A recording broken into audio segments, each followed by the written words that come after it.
Assalamu alaikum all. Today I'm going to be talking about how to halal invest at the start of the tax year. Now the start of the tax year in the UK starts in April, and it's a really good time to start investing if you've never invested before, because all your allowances and everything kind of all opens up. And I'm going to be giving you some tips on how to do that in today's video that I've used myself. If you're new here, welcome to Simple Muslim Money, which is all about simple halal investing and personal finance for Muslims. Now, the most important thing is don't look for the perfect solution. Starting investing is the most important thing. A lot of people just don't start. Just by starting investing, you're already ahead of a lot of people. And this is something Ramit Sethi talks about. It's not about getting the most optimized, efficient thing. Just by investing, you're going to do really well. Now, the main thing in this video I want to talk about is ISAs, which are individual savings accounts. So in the UK, it's like a tax advantage sort of account you get. And like having a way to minimize tax is really important. You don't want to make lots of gains and and do really well with your investment and then find out you have to give a lot of it to tax. That's why the government encourages you to use these individual savings accounts, which are called ISAs for short in the UK.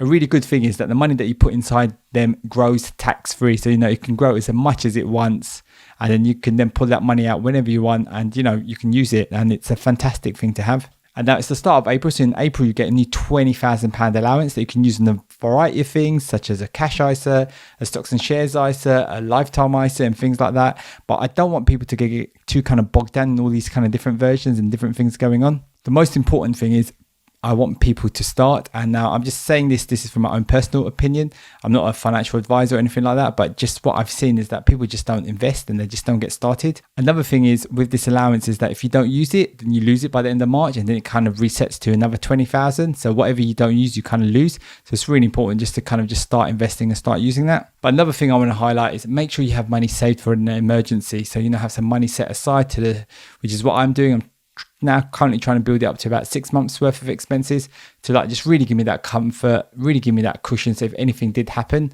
like if I was to lose my job or anything like that. And the first thing before anyone does investing is just to budget. Find out how much money you have, where you're spending your money. Don't spend too long on this, just do it in the Google sheet. And I've done videos about that before.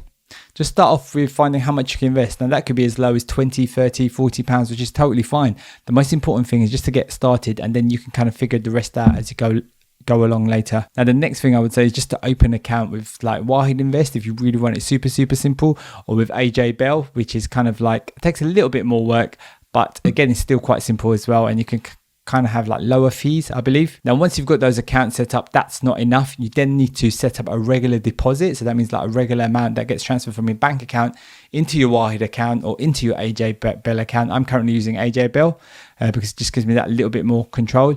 And every month I have some money that goes from my account directly into AJ Bell or whichever provider you want, so Wahid Invest, and then that is just set up automatically and I don't have to think about it. And that's really important, just having this automated as much as possible. And then the next thing is, once you have that money going in every month, is to set up a regular investment to make sure that that money actually gets invested, because there's no point in having that money sitting in your investments accounts if it's not doing anything. There's literally no point in doing that. So you want to make sure that money is being used, and it's almost like you want that money invested and it's all happening automatically, so you can then kind of forget about it. And what I've spoken a lot about on this channel is to invest in the Islamic index fund. So the one I'm using is the HSBC one. There's a BlackRock one as well. I mean, some people might be against some of the principles behind some of these funds because they're investing in things that people might not agree with, but they are halal and follow sort of Sharia sort of principles. And these are sort of the best options at the moment. So I'm currently in the HSBC one, and what I do is I have a monthly amount that's kind of invested in that, and and that just kind of just keeps growing. Now another thing I want to talk about is junior ISAs as well. So if you have kids or anything, I mean, I'm talking about as young as 2, 3, 4, whatever age they are, start investing for them now. You can really set them up. You can have money saved up for their university or college fees.